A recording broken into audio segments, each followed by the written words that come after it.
Donc, du coup, ce que je voulais dire, c'est que quand dans la médecine, en fait, vous ingérez, vous avalez le cholestérol quand vous mangez du beurre, quand vous mangez du fromage, quand vous mangez euh, quelque chose de gras, de l'huile, en grosse quantité, ben, après c'est digéré et c'est le foie qui travaille et les reins pour garder ce qu'il a besoin et pour évacuer ce qu'il n'a pas besoin. Mais quand vous faites trop d'excès, bah, vous avez du cholestérol, du mauvais cholestérol euh, qui, euh, qui bouge vos artères, qui fait dysfonctionner votre foie. Et donc vous avez besoin de médicaments comme l'huile de nigel, par exemple, ou de l'huile d'olive, ou voilà, enfin, comme le remède que je vous avais dit, les olives et la figue pour faire diminuer le diabète si vous avez voilà, trop de sucre, ou la graisse si vous avez trop de lipides, trop de gras, mauvais gras. Et ça c'est important pour empêcher tout ce qui est maladie cardiovasculaire, AVC, voilà. Donc, si vous le digérez, vous le mangez, il y a le système, donc du coup, comme je vous disais, de la circulation sanguine qui fait son travail avec les reins, avec le foie, tout ça. Mais si vous l'injectez dans des vaccins, donc vous l'injectez intraveineuse, ben, le processus d'élimination n'est pas du tout le même.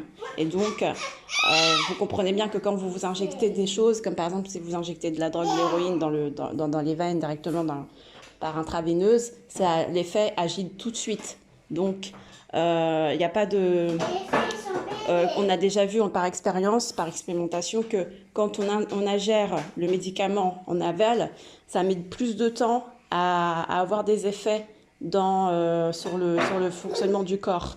Alors que quand on te met par intraveineuse, donc par injection, par seringue, comme les vaccins, eh bien l'effet voulu, c'est immédiat. Donc c'est une technique d'urgence. Sauf qu'une technique d'urgence pour mettre du cholestérol et du gras et du sucre, ça c'est urgent. Pourquoi c'est urgent de nous tuer en fait, en gros. Parce que en plus, dans les techniques biologiques, il est interdit, enfin il est formellement déconseillé d'utiliser des solutions huileuses dans des solutions aqueuses du vaccin, dans des solutions aqueuses de tout ce qui est intraveineuse. Il y a un mode d'emploi très très strict un mode d'emploi très strict à observer pour que le vaccin soit conforme pour que la solution utilisée soit conforme aux attentes des normes à respecter. Oui.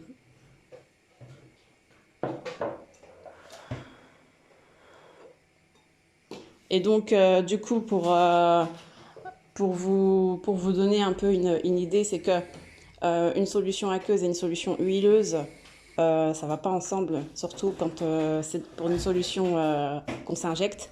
Enfin, voilà, vous avez compris dans le vaccin. Donc je ne sais pas pourquoi ils laissent faire ça. Voilà maintenant, enfin, on sait pourquoi exactement quoi. Mais ce qui est important juste de vous dire, c'est que le sucre, c'est connu pour alimenter des zones infectieuses, d'accord. Quand vous êtes dans un terrain rempli de sucre, ça favorise les germes, donc les infections. D'où plusieurs problèmes de myocardite signalés par des jeunes. Le myocardite, c'est l'inflammation du cœur. Ouais, attends, je te donne ça. Donc voilà. On peut encore rajouter une dernière chose pour ce genre de procédé malsain, de manière donc symbolique.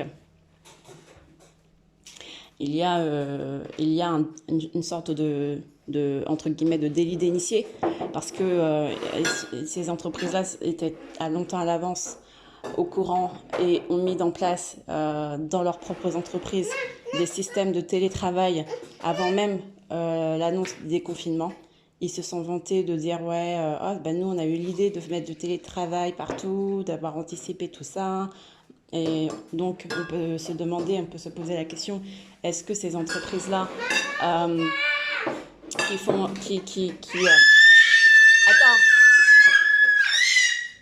Mika.